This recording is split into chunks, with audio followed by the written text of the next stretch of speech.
The great chamber of the Interstellar Council floated in the black emptiness between stars. Its walls were made of living crystal that glowed soft blue. Thousands of beings from hundreds of worlds sat in curved rows. Some looked like tall trees with leaves for skin. Others were clouds of light. A few had bodies of sharp metal or slow-moving stone. All of them were old. Their species had walked among the stars for 10,000 years or more. In the center stood a small platform for new members.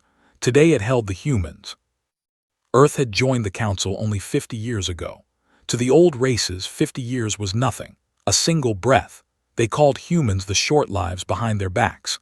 Humans came from a wet, violent ball of rock near the edge of the galaxy, a death world full of storms, predators, and short, angry lives. The Council let them in mostly because humans were good at dangerous jobs. They went to broken planets. They mined poison gas. They fought pirates when no one else wanted to. In return, the Council gave them small trade rights and a voice that no one really listened to. Ambassador Elena Vasquez stood on the platform now. She was 42 years old, which was old for a human but young to everyone else. Her black hair was pulled tight. Her dark eyes did not blink much. She wore the plain gray uniform of the United Earth Diplomatic Service. No gold, no medals, just cloth and quiet strength. Around her, the Council argued in low voices. The debate was about mining rights on Epsilon Indi IV, a small red star system. Humans had built 3 big settlements there. They pulled rare metals from the ground. The Krell did not like it. The Krell were tall and covered in thick gray scales. They had fought many wars long ago, but now they followed rules. Mostly. Their leader in the Council was General Vorak. He stood 8 feet tall. His tail twitched when he was angry. "These humans spread too fast," Vorak said in his deep, scraping voice. "They break treaties. They take what is not theirs." A Lurani delegate answered. She looked like a tall willow tree with golden leaves. Her name was Silene. "The treaty allows mining if no native life is harmed. Scans show no thinking beings on Epsilon Indi IV." Vorak hissed. "They build too close to our old claim lines. It is disrespect." The Voreth delegate clicked his crystal fingers. He had no mouth. Words came from a speaker in his chest. "Disrespect is not a crime. Proof is required." Vorak turned his yellow eyes to the human platform. "Proof will come." No one noticed the small smile on Vasquez's face. It was gone in a second. 3 days later it happened. A Krell battle group jumped into the Epsilon Indi system. 5 heavy cruisers, 20 support ships. They carried plasma lances and fusion bombs. The Council had not approved the action, but many members knew. Some had even whispered that it was time to teach the new species a lesson. The Krell commander sent one message to the human colonies: "Leave this system in 1 standard hour or face removal." The humans answered with silence. The Krell waited exactly 1 hour. Then they fired. Orbital lances cut through the sky like white fire. The first settlement, New Lahore, vanished in a flash. 200,000 people gone. The second city, Hope's Reach, tried to launch defense drones. The drones died before they left the ground. The third settlement burned slowest. Families ran into shelters that were never meant to stop starship weapons. The shelters cracked open like eggs. In less than 4 hours, 3 cities became black glass. 2,140,000 humans died. Most never saw the ships that killed them. News reached the Council chamber before the fires stopped burning. Delegates stared at the hollow screens. Images showed smoking craters where cities once stood. The Lurani leaves turned brown at the edges. The Voreth crystals dimmed. Even the Krell looked surprised. They had expected protest, not silence. General Vorak stood again. The action was necessary. The humans ignored warnings. Their expansion threatened stability. Silene the Lurani spoke softly. 2 million dead for mining rights. "It was discipline," Vorak said. "They will learn." The chamber doors opened. Elena Vasquez walked in alone. She did not run, she did not shout, her steps were slow and even. Every eye followed her. She stopped in the center of the floor. The hollow screen still showed the smoking ruins behind her. Vasquez looked up at the rows of aliens. "The United Earth Directorate has reviewed the incident at Epsilon Indi IV," she said. Her voice was calm, clear, like someone reading a weather report. "We acknowledge the loss of life and property." Silence. A few delegates laughed nervously. The sound died fast.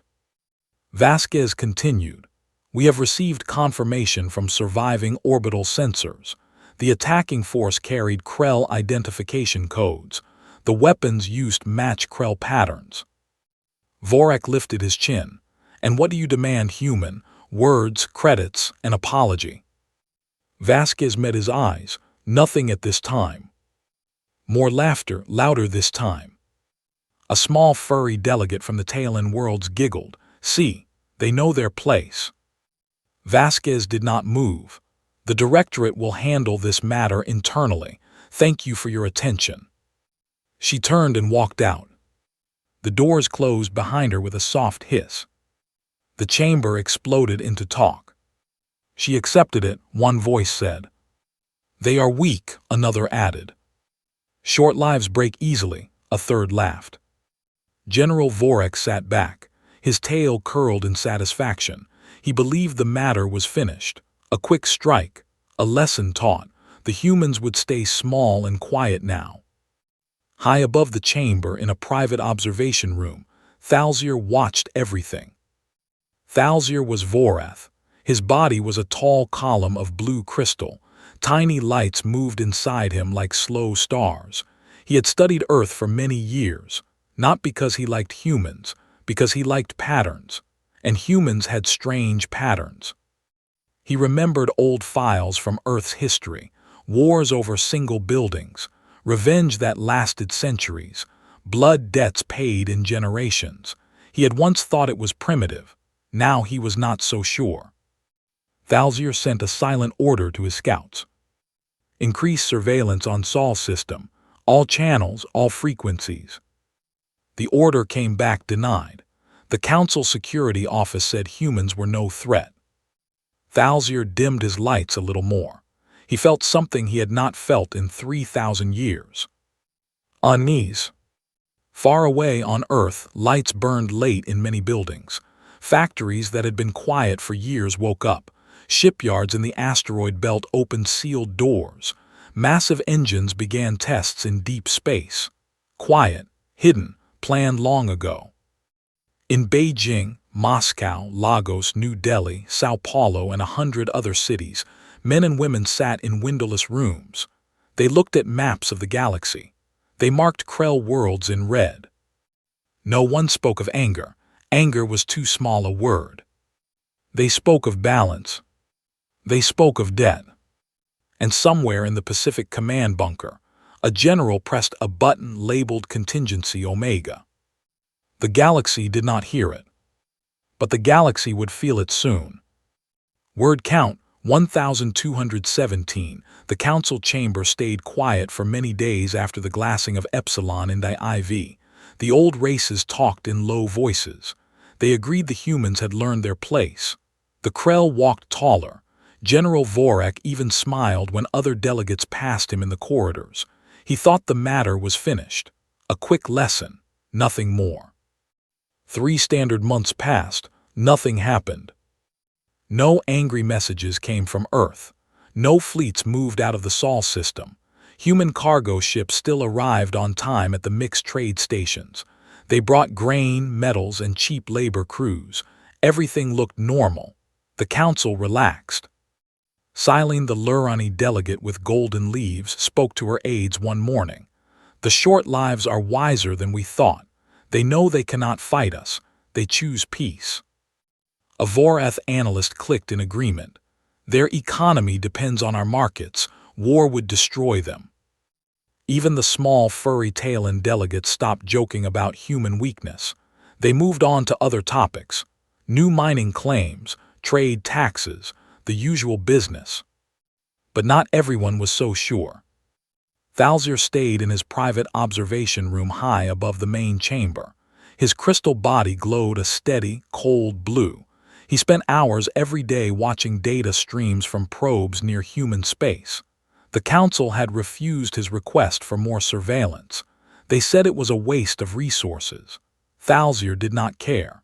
He paid for the extra probes himself. The data he saw was strange. Human traffic around Jupiter and the asteroid belt had changed. Ships went in, fewer came out. The ones that left carried strange signatures, heavy shielding, unusual engine burns.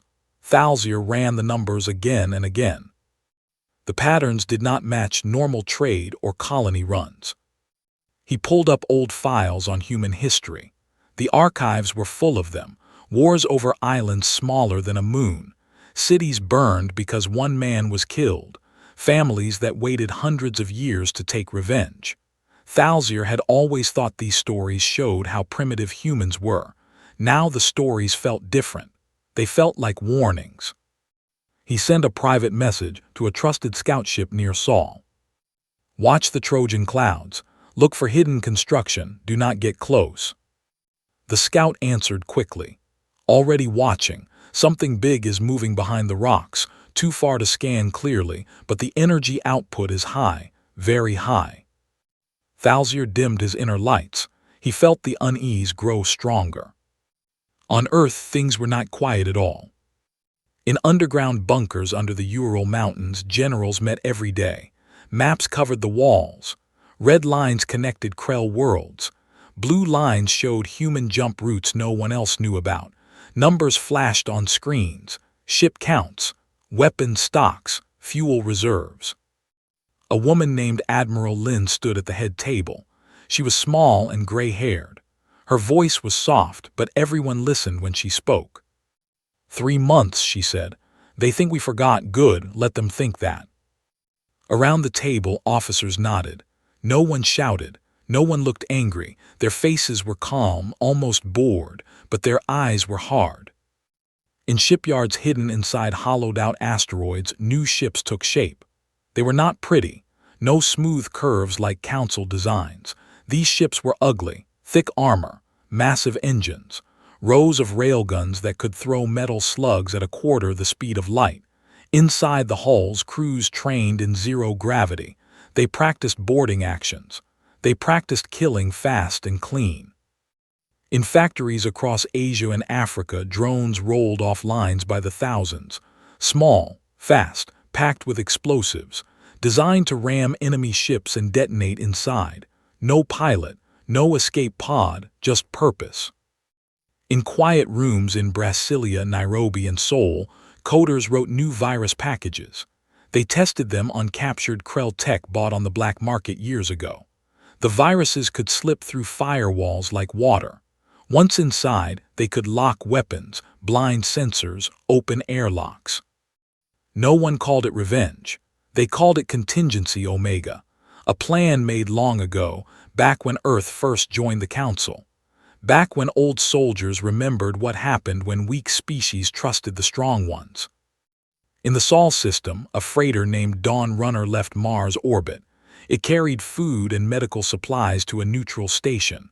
That was the story on the manifest, but inside the cargo holds, sealed crates held something else. Antimatter containment pods, small ones, deadly ones. The captain was a man from Lahore named Captain Hassan. He had lost a cousin in New Lahore. He did not talk about it. He just flew the ship on course. When he passed the outer jump beacon, he sent one short encrypted burst toward Earth. "Ready." The answer came back in seconds. "Hold position, wait for signal." Captain Hassan leaned back in his chair. He looked at the stars. He thought of children running in streets that no longer existed. Then he closed his eyes and waited. Back in the council chamber, life went on. A new trade agreement was signed. The Voreth presented a report on stellar drift. The Lurani hosted a garden reception with glowing flowers from their homeworld. General Vorak told jokes about humans to a group of young delegates. Everyone laughed. Thalzir did not laugh. He stood alone in his room, watching a live feed from a probe near Pluto. The feed showed shadows moving in the dark, huge shapes, too big for colony ships, too quiet for normal freighters. He zoomed in. The shapes had sharp edges, gun ports, launch bays. Thalzier's lights flickered. For the first time in his long life, he felt something close to fear. He sent another message to the scout. "Get closer, risk it." The scout answered after a long pause. "Confirmed. Multiple capital-class hulls under construction. Armor thickness exceeds known human designs. Energy readings suggest gravitic weapons. I count at least 12, maybe more." Thalzier stared at the screen. He remembered a line from an old human book he had once read. "When you strike at a king, you must kill him." The humans had not struck back yet. But they were building something far worse than anger. They were building patience. And patience, in the hands of Death Worlders, was the most dangerous weapon of all. On Earth, in a small office in Islamabad, Ambassador Elena Vasquez sat alone. She looked at a photo of New Lahore before the attack, children playing in a park. She touched the screen once, then she turned it off. She opened a secure line to the Unified Command. "Status?" she asked. A voice answered, calm, certain. "All pieces in place. We wait for your word." Vasquez looked out the window at the night sky over Lahore. Stars shone bright and cold. "Soon," she said. She ended the call. Outside, the city slept. Inside, the galaxy waited. It did not know what was coming. But it would learn. The attack came without warning. At 03:17 Standard Galactic Time, sensors across the Krell shipyards at Krelli's Prime screamed alarms. 17 massive orbital foundries hung in low orbit like steel moons. They built warships. They repaired cruisers. They made the weapons that kept the Krell feared. In one heartbeat, the first foundry vanished. A single human ship appeared from nowhere. It was not sleek. It was a blunt hammer of black metal and gray armor plates. No fancy curves. No glowing energy shields like council ships. Just thick hulls and rows of long barrels. The ship fired once. A railgun slug the size of a house left the barrel at 20% light speed. It hit the foundry dead center. The impact turned metal into plasma in a fraction of a second. The whole station bloomed into white fire. Debris spun outward like broken teeth. Before the Krell could even shout orders, a second human ship appeared, then a third, then 10 more. They came from jump points the Council had never mapped, points inside asteroid shadows, points behind gas giant moons, points that should have been impossible. The human fleet did not form neat battle lines. They did not demand surrender. They simply attacked. Foundry after foundry died. Some exploded from kinetic strikes. Others burned when antimatter torpedoes cracked their reactors. One station tried to raise shields. The humans sent a swarm of small drones. The drones flew straight into the shield projectors and detonated. The shield collapsed. Then the main guns finished the job. 17 foundries, 17 minutes, all gone. Krell Command sent an emergency broadcast across every channel.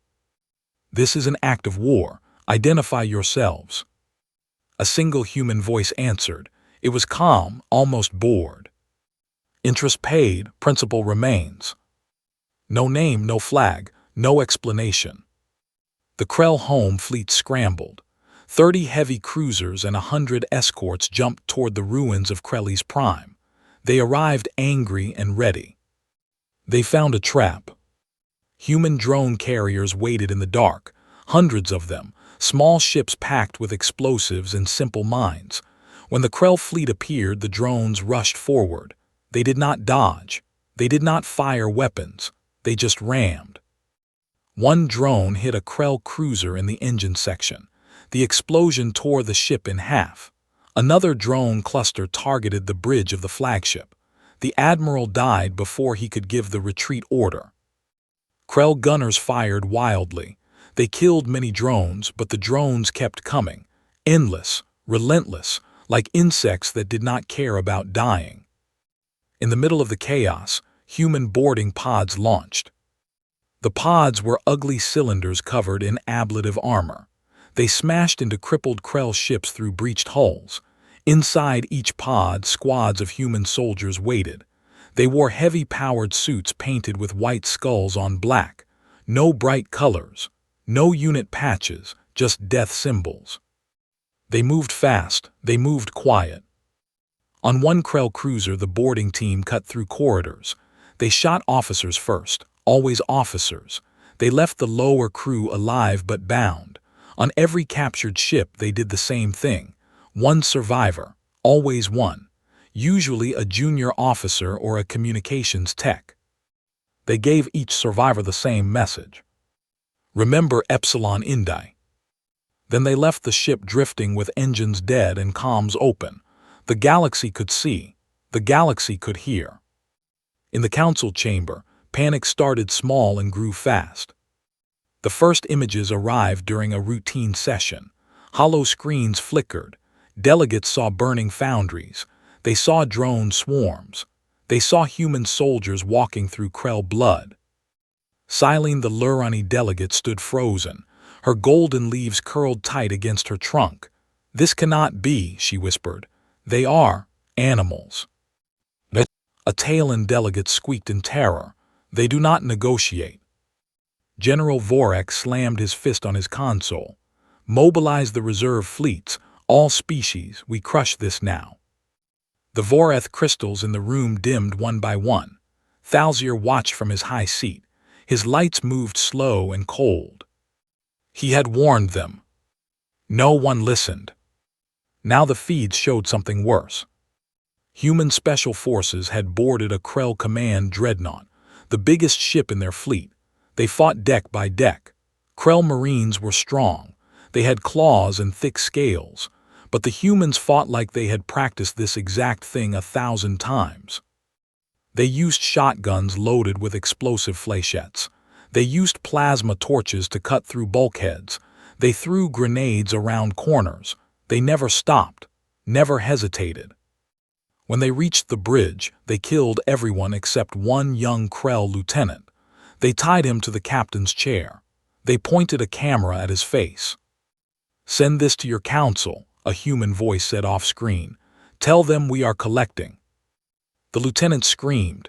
The humans left him there, alive, broken, with the bodies of his commanders around him. The feed cut. The council chamber went silent. Delegates stared at empty screens. Some cried, some shook. The ancient ones who had not felt fear in 10,000 years now felt it again. Thalzir stood slowly. His crystal voice came out steady. "They are not angry," he said. "They are precise, they are methodical, they are doing math." No one answered. A Lurani aide ran to Silene. "We must call for talks, immediate ceasefire."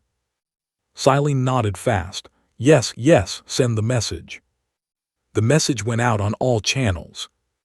Interstellar Council requests immediate dialogue with Earth representatives. We seek de-escalation. The answer came in less than an hour. A hologram appeared in the center of the chamber. Elena Vasquez stood there, same gray uniform, same calm face. She looked at every delegate in turn. "The debt was 2 million lives," she said. "We are collecting with interest. The Krell struck first. They chose this path." Varak roared, "You will be destroyed for this." Vasquez did not blink. "Try." She turned her eyes to Silene. "Do not interfere, do not send ships, do not block our routes. If you do, the interest compounds." The hologram flickered out. Silence again. Thalzir spoke once more. "They have not even started yet." Far away in the dark between stars, more human ships gathered. Bigger ones, darker ones. Ships that carried weapons no one had seen before. Gravitic shear cannons, relativistic kill vehicles, planet cracker rods held in reserve. Captain Hassan sat on the bridge of Dawn Runner. His ship was no longer a freighter. It carried antimatter pods now. His crew watched the stars. A new order came through encrypted channels. Move to Phase 2. Hassan smiled for the first time in months. Phase 2, he repeated. Engines flared. The galaxy held its breath. It had thought humans were weak. It was wrong. Humanity did not stop at the shipyards. They kept going. The Krell home fleet was broken. Their main shipyards were dust, but the Council still thought they could contain it.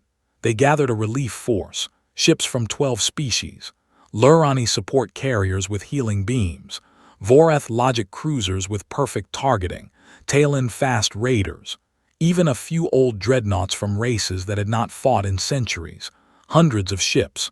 They jumped to the outer edge of Krell space to block the human advance. They arrived too late. Human ships were already deep inside Krell territory, not in neat formations, scattered, fast, striking from unexpected angles. Some came from above the galactic plane, some from below. Some appeared inside asteroid fields the Council thought were safe. The first clash happened at the Krell relay station called Thorn Vale. The relief fleet dropped out of jump and saw human vessels waiting, not hiding, just sitting there, engines cold, weapons hot. The human commander did not speak. No demands, no warnings. They fired gravitic shear cannons. The new weapons bent space itself. Invisible waves ripped across the battlefield. Lurani carriers folded like paper. Their living hulls cracked open. Golden sap spilled into vacuum.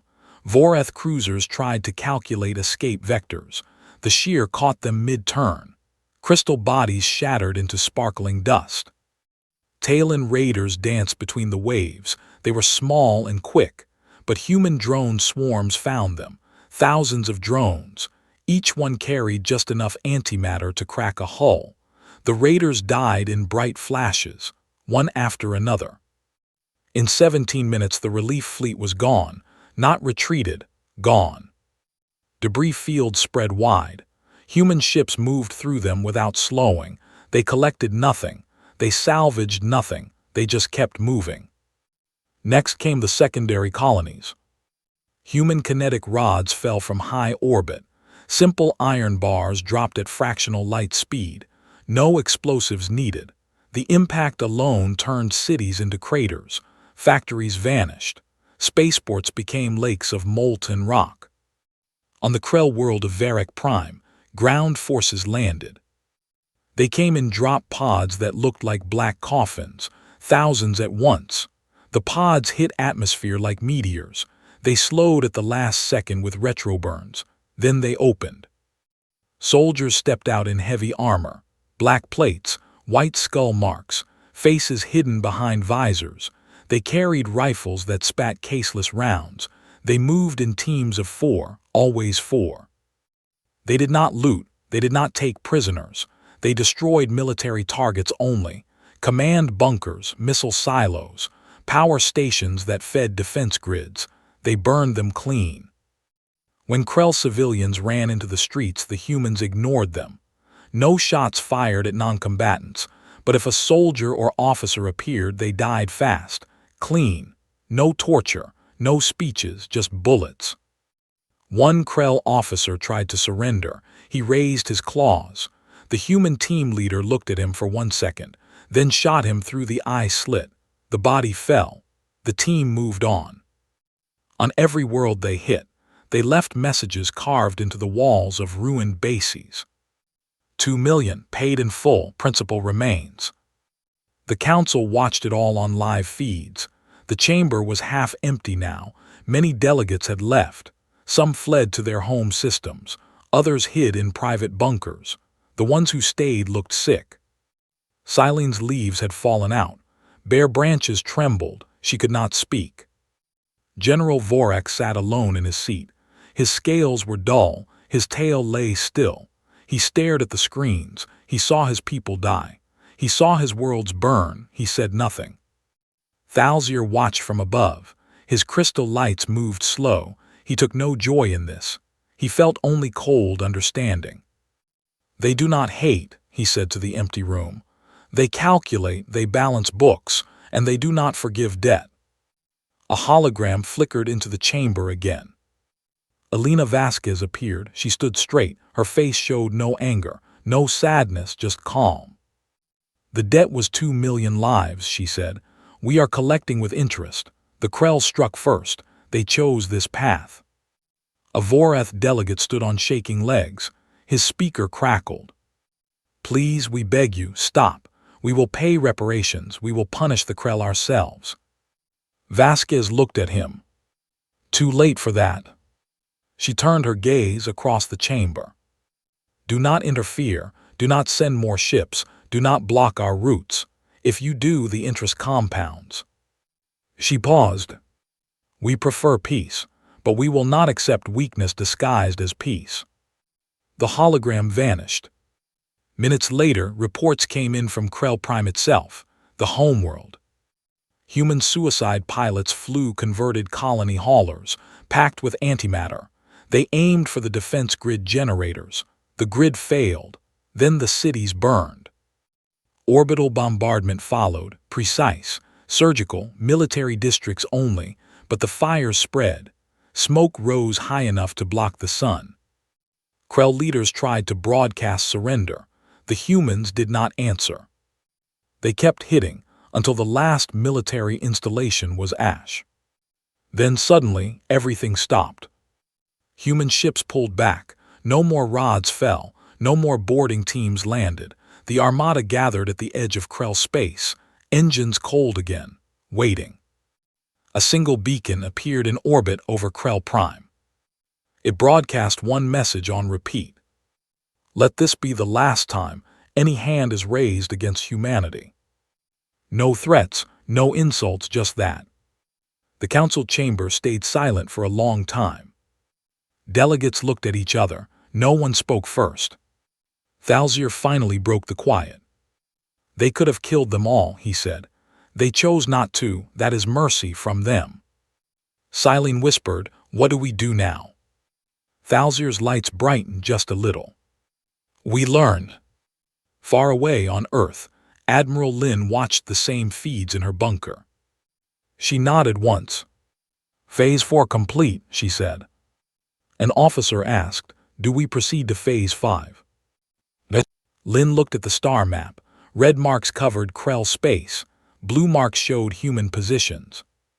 No, she said, they learned we stop here.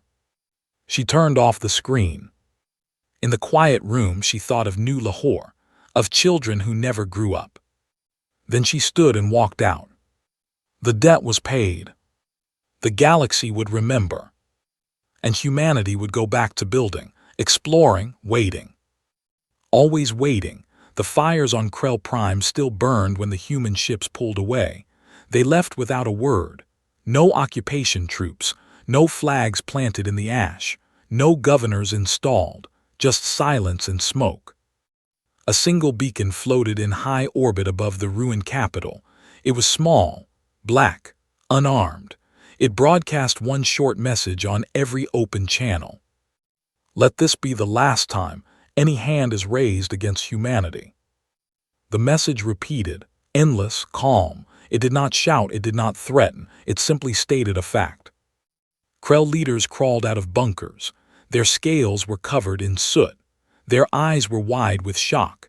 They looked at the sky and saw no more rods falling, no more drones, no more black-armored soldiers.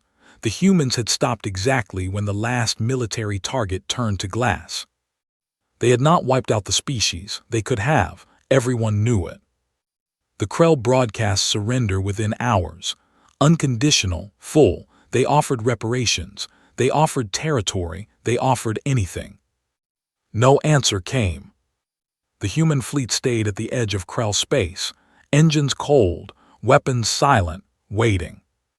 In the council chamber, the air felt thick. Half the seats stayed empty. Delegates who once spoke loud now whispered. Some had not returned from their homeworlds. Fear kept them away. Silene sat in her place. Her branches were bare, no leaves left. She looked smaller than before. Thalzir stood at the high observation rail. His crystal body glowed steady blue. He had not dimmed his lights since the last battle. He watched the delegates below like a teacher watches slow students. A Vorath aide approached him. The aide's crystals clicked nervously. "We must call session," the aide said. "We must decide what to do." Thalzir did not turn. "We decide nothing, they decide." The aide clicked again. "The Krell are broken, the humans stopped. Is that mercy?" Thalzir finally looked down. "It is not mercy, it is efficiency. They finished the calculation, the debt balanced. More death would add no value." The aide stayed quiet. Thalzir continued. "Call the session, propose the new doctrine. Call it what you want, I will speak." The chamber filled slowly. Delegates came in ones and twos. Some wore heavy robes to hide shaking hands. Others kept their eyes on the floor. The hollow screens showed live feeds from Krell Prime. Ruined cities, empty streets, survivors walking like ghosts. General Vorek entered last. He walked alone. No guards, no aides. His tail dragged behind him. He sat in his old seat. He did not speak. He did not look up. Thalzir descended to the central platform. He had never done that before. The chamber went quiet. He spoke in his clear, cold voice. The Krell acted without full council approval, but many of us knew, many of us allowed it. We thought the short lives would bend. We were wrong. He paused. They did not bend. They broke what attacked them. Then they stopped. That is important. They could have glassed every Krell world. They chose not to. They showed restraint. From Death Worlders, that is the strongest warning we will ever get. Delegates shifted in their seats. Thalzir continued. "I propose a new rule. Call it the human exception. No preemptive action against Earth. No interference in Sol space. No mining claims near their colonies without express human agreement. No disciplinary actions, ever." Silence. A Talon delegate squeaked. "And if we break it?" Thalzir's lights flared bright for 1 second. "Then we will not speak of interest. We will speak of extinction." No one laughed. Silene stood slowly, her voice cracked. "I second the proposal." One by one others stood. Vorath, Lurani, even a few Krell aides who had come in Vorek's place. They voted with small gestures, lights, sounds, touches on panels. It passed unanimous. The chamber stayed quiet after the vote. Then the doors opened. Elena Vasquez walked in. She wore the same gray uniform. No guards, no weapons, just one human woman in a room of ancient beings. She stopped in the center. She looked around slowly. She saw fear, she saw shame, she saw understanding. No one spoke. Vasquez waited a moment longer. Then she spoke. "Good," she said. "We prefer to be left alone." That was all. She turned, she walked out. The doors closed behind her with a soft sound. The delegates did not move for a long time. Thalzir returned to his high seat. He watched the empty platform where Vasquez had stood. He thought of old human stories, of people who waited years for the right moment, of debts paid in blood, of patience that looked like weakness until it did not. He dimmed his lights just a little. The session ended without more words. Outside, the galaxy changed. Human ships returned to Sol. They docked quietly. Crews went home. Factories slowed. The hidden shipyards sealed again. On Earth, people watched news feeds. They saw the beacon message. They saw the surrender. They saw the new doctrine. In Lahore, a mother lit a candle for her lost son in New Lahore. She looked at the sky. She whispered thanks. In bunkers under mountains, Admiral Lin closed her files. She marked contingency Omega as complete. She locked the drawer.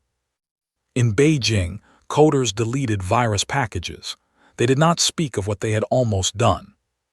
In shipyards across the system, ugly black ships went into storage. They waited, always ready, but not needed now. Ambassador Vasquez flew back to Earth. She sat alone in her shuttle. She looked at the stars. She thought of 2 million names. She thought of balance. She closed her eyes. The galaxy watched humanity from far away. They saw short lives, noisy worlds, strange habits. But now they also saw something else. They saw patience. They saw precision. They saw what happened when patience ended. And they remembered. No one spoke of humans as weak again. No one laughed at short lives. No one tested the line. The council chamber stayed half empty for many cycles. Delegates spoke softly. They moved carefully. Thalzir kept his probes watching Saul, not for threat, for learning. He watched humans build cities, launch ships, explore, trade. He watched them live. And he understood. They were not angry. They were not cruel. They were exact. And exactness, in the hands of people from a death world, was enough. The beacon over Krell Prime still broadcast. Let this be the last time. The galaxy listened. And for the first time in 10,000 years, it obeyed.